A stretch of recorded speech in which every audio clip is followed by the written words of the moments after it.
Hey guys, it's SoFlo Josh and I'm over here at Mini of South Miami to film this 2025 Mini Cooper S 4-door for y'all. With that being said, let's go ahead and get out to the exterior and let's check out the changes that Mini has done for the 4-door version. Now, just like the 2-door or 3-door, the Cooper has actually changed. So this is a all new generation. Although it rides on the same chassis, it is an all new generation for this model. Now, that 3-door version actually did really well on my channel. There is such a huge following for the Mini Coopers. A lot of people love it. The design is unmistakable. You know it's a Mini whenever you see it on the road.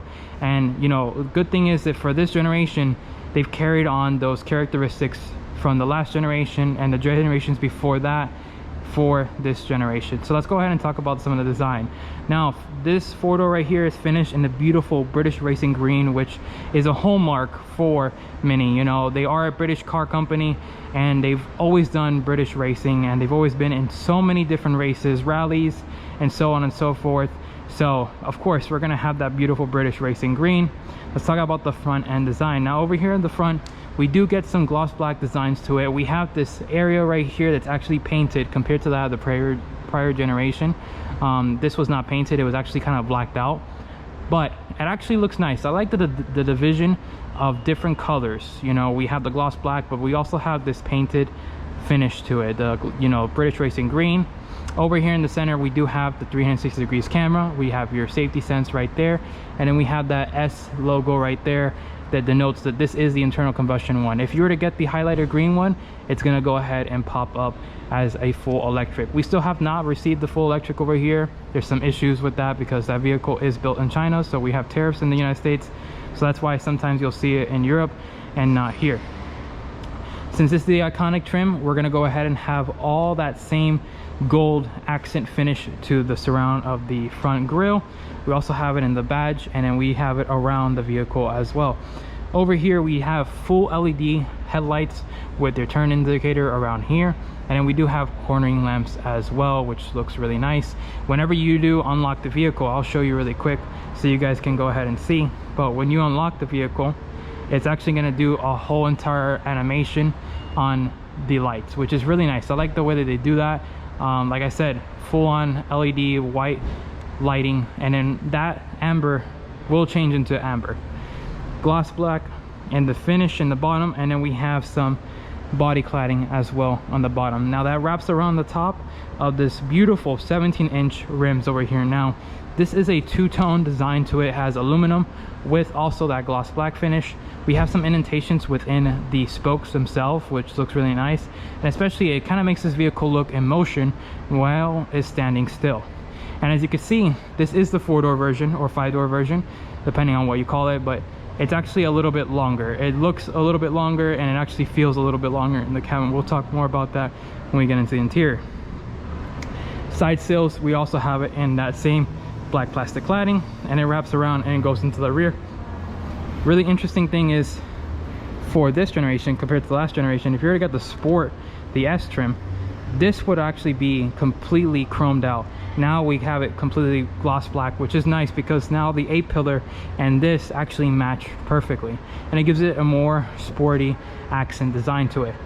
Full-on gloss black roof. You can of course customize the roof. You can have it whichever way you want. If you want to have it white, you want to have it gray, you could do all that, no matter what kind of color combination you choose from, which is really nice. That, you know, the customizations that Mini offers is insane. We do have a panoramic sunroof over here off to the top, which is something we don't see in the 3-door version at all. But overall, design looks fantastic. At the rear, we have full-on LED tail lights with your turn signal indicator, and yes, they did change the way that it looks. Interesting thing is that you can actually change the design of your rear tail lights as well, and your headlights. So if you want to go ahead and do that, you could do that. Just to make sure that you have the vehicle off, because you can't have the vehicle on due to US DOT. Over there in the bottom, as you see, we do have a light. Now that light is for the reverse light, and since this is the gas version, we don't have a full exhaust out here. Now we do have an exhaust tucked underneath, but unlike the S from the prior generation where it was a dual outlet down the middle, that is gone. The only way you can get a dual outlet exhaust is going to be with the Cooper JCW model that's going to be coming out later this year. So that's the only way you can get that dual outlet exhaust, which actually I think it might be even a single outlet exhaust for that JCW. Now the boot area, let's go ahead and open up the trunk. As you see, Mini still gives you a tonneau cover free of charge when it comes to this model. And as you see as well, I have my backpack here. There is a lot of space, you know, it is a little bit of depth, and I'm going to show you something really cool. Is that you can go ahead, get this, tilt back, then upward, and you can take this whole thing and move it up to a different section and then close it off, and then now you have a higher loading floor. Now if you want to put luggages in, just flip it up, tilt downward, lock it in place, tilt this back, and boom, you have more space due to that. And I think that's a very intelligent design that Mini has done for this generation. It's very cool, very quirky, just like the whole entire Mini brand. So let's go ahead and close the trunk, and let's get into the backseat area, which I'm sure many of you are wondering how it is in the backseat. As you can see, the door doesn't open a full 90 degrees, but it does open just a little bit. We do still have the child anchor points right here as well, so it's really good. Material wise, this is the same cloth material that you would see in the 3-door and even the Countryman, so it's actually carried over here to the back. It has a nice ivory tone to it and it looks really good. That same iconic trim gloss or gold accent right here, soft padding over here, and a little bit of soft padding here. You got your tweeter, and then you have your speaker. We do have a Harman Kardon system in here, so you know you're always gonna be in a good tune with sound over there. We have some area right here to go ahead and put a bottle of water, a small bottle of water. Let's see how it seems to sit back here at 6 foot tall. So getting in, how do I feel? Well, the good thing is that the seat rails are actually higher up for this generation, so that means that it's not going to intrude to where my seat would be at. This is exactly where I would have it seated, and I have it at its lowest format right now, so I fit pretty good. As in legroom wise, I have probably 1.5 inches of legroom space, if anything. And then the good thing is that this does give over here, so that's just one thing to know as well. Got hard plastic over here, which I kind of wish this was a little bit different. These are JCW style seats, so that's kind of a given. But we do have soft padding over here at the rear for the seats, so your kids or any other family member is going to fit very comfortably up here. Like I said, panoramic sunroof, so it is divided down this middle because there is a support beam that goes across here. But if you want to, you can go ahead and close the shades if you're back here, and if you want to, you can open up over there. We do have some matte lightings right there, which is really good, and it feels very comfortable over here. At 6 foot tall, since this roof kind of tapers off a little bit at the back, there is a little indentation at the top, and I have probably 0.2 of an inch left, so just keep that in mind. If you are a taller fellow, maybe 6'4" or anything like that, you're gonna have to slouch a little bit in order to fit back here. But overall, feels really good, and you can actually see a lot out the side windows, especially this B pillar area or D pillar area. Actually, you could see a lot out of that side section, so really nice that Mini has some large windows even for its smaller vehicle. Getting out, I mean, for me as a tall person, I always have an issue getting in and out of smaller cars. Now getting into the front area, same exact cloth material that we see on the top portion of the door panel. Soft padding as well. You have your window switch gears and your mirror controls right there. That gold accent as well, and then you have your door unlock and lock. Speaker, and then you have your tweeter actually over here. Now, getting into the front, very comfortable. These seats are the JCW. Like I said, they do have memory seating. We have lumbar control, which is actually very, very nice that Mini has done that. Let's go ahead and turn on the vehicle really quick. And yeah, so seats, we have full-on adjustability here, and then we have this large, thick style finish for the steering wheel. Now 9-3 grip feels great. Maybe don't put your hand around here because it's a little too thick for my liking. I don't like it to be this intrusive around here. You know, I know that it is the sport model, but I think that this should have been saved for the JCW trim. But nonetheless, really nice that we have some you know, sportiness in this vehicle. So steering wheel wise, we have that nice you know, fabric strap here. We have gold and blue accent or black accent around the stitching, the whole style of the, you know, steering wheel. And then you have your Harman Kardon tweeter right there, full on heads-up display as well, which is standard across the board. No matter which Cooper you actually get, you're gonna go ahead and get a heads-up display, and it looks crisp and clear as well. Over here we have the 9.4-inch Samsung OLED touchscreen display. This houses everything, literally everything. If you guys want to see like the whole entire detail of this, go ahead and click on my Countryman video, where I did a whole walk around of how everything works in here. It's absolutely insane how they embedded everything into here. I kind of wish there were two screens. Maybe this one was being the main screen, and then you had a lower screen somewhere over here. But you know, I get why they did it. It's because, you know, this kind of goes back to the old format of Mini Coopers. As you saw, I went ahead and turned on the engine through here. As you see, that's where you turn on the engine. You have your drive selector right there as well. We don't have paddle shifters for this model, unfortunately, which is something I would really like to see in the future. And then you have some hotkeys. So you have your camera hotkey right there. As you see, trajectory with the 360 degrees camera. It's actually pretty good, not gonna lie. I like the way it looks. You could change it to a panorama, or you could do a 3D style. So if you want to, you can actually, I think you can swipe a little bit. Yeah, you see how you could swipe it and check out.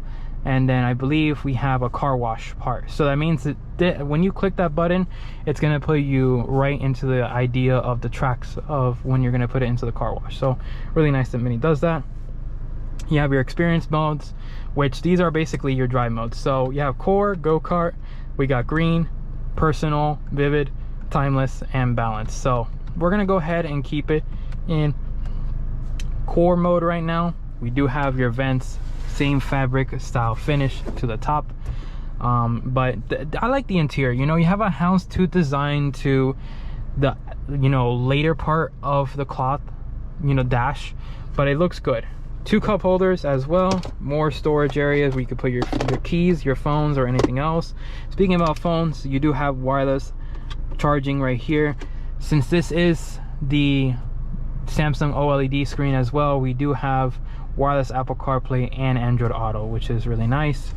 Glove compartment damped but not lined with felt at all, which is something I've seen within the industry. Everybody's basically getting rid of that. And in this section right here, you can actually push it up forward, I think. No, you can't. You can actually leave it there. I know there's some other models that you can push it up forward within the Mini lineup. I think the Countryman you can. Two USB Type-Cs, 12-volt outlet right there. And yeah, but it feels really good in here. You know, space feels great. Like I said, panoramic sunroof, so you can let in more light. We do have that camera system, so you could take selfies and so on and so forth. So I really do like the interior design of the Cooper. You know, I know some people have complained about this, the cloth, but I personally just like it. I think it's just unique. It's something that's different that you don't see within the industry. And it just makes Mini quirky. It's very quirky. Let's go ahead and talk about what's underneath the hood. So powering this model is a 2.0 liter turbocharged 4-cylinder producing 201 horsepower and 221 pound-feet of torque. Now, this is up from the prior generation. They've upped it up for this generation, and it's actually good that they've done that, because I thought that they wouldn't have done that. I thought they were going to keep it the exact same, you know, horsepower and torque, but here we are. And all that power is actually sent through a 7-speed DCT transmission with front-wheel drive only. So you still cannot get the Cooper in all-wheel drive, which is, I know for some people it might be unfortunate, because if they live in, you know, a colder climate where it snows and stuff like that, maybe they want to go ahead and have something that has all-wheel drive. But with that being said, let's go ahead and take it off. All right, so now we're down here in the main level. Before we go and take a drive, let me show you how it looks like in an exterior environment. This color, this British Racing Green, looks fantastic. And like I said, you know, the 4-door version looks really good. I like the 3-door version, but the 4-door version looks really good. And if you are interested, you know, in having more space, this would probably be the best way to go. So let's go ahead and take it out for a drive. Let's put the seatbelt on really quick. Then into drive, straightforward and down. So let's take this puppy out to South Dixie. Now it's raining out here, so let's see how the traction control actually works, especially for a front-wheel drive vehicle like this one. They have done enhancements to the suspension. One thing I noticed right off the bat from when I drove the 3-door version was that the suspension felt a lot better than the prior generation, and it didn't feel too firm. It didn't feel like you know, it was gonna hurt my back the whole entire time. No, it actually felt really good. And as you can see up across, we do have a lot of rain, so really nice. That's gonna help out with this video to see how traction control works. Let's go ahead and put it into sport or go-kart mode, and we'll definitely feel a difference when you accelerate. It is gonna be a little bit harder, so yeah, really nice. And now it's raining. We're gonna take it down this back road really quick. As you can see, that 7-speed DCT is immediately going out ahead and shifting for you, so really nice. Taking it down this back road. Really good traction control, not a lot of wheel slippage from what I'm noticing right off the bat. This is actually a really poised vehicle. It houses you into that, you know, traction that you need to get from a vehicle like this, and it feels very sporty. The overall balance of this vehicle, man, it feels really good. It feels like a go-kart around a go-kart track. And it, you know, that's one thing that's been true with minis ever since it was first created back in the day, you know, in the 60s when they were around. Mini has always been that, and they will always be that, no matter what kind of engine you have under the hood, whether you have an electric one or a gas one like this one. Yeah, that feels very good. I'm very surprised and actually very impressed with the overall driving dynamics of this vehicle. Now, like I said, suspension feels very good. Now this, I have it in the go-kart mode, so it's not going to be as intrusive into it. Actually, you would think it would be more intrusive, but it's actually not.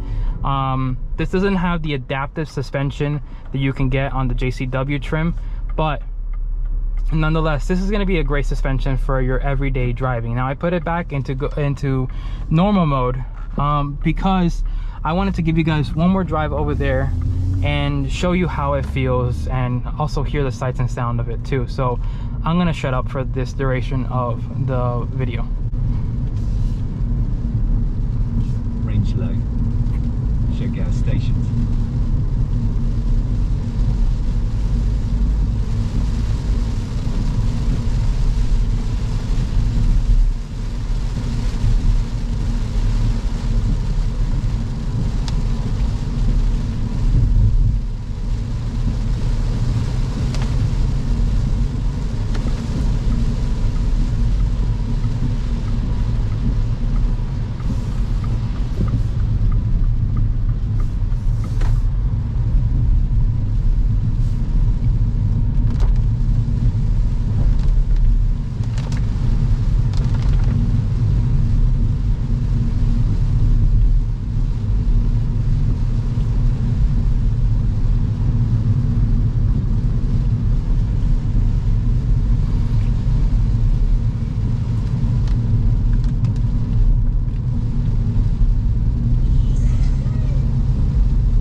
So yeah, that's the sight and sounds of this Mini Cooper. So let's go ahead and take it back up to the third story and let's wrap up this video.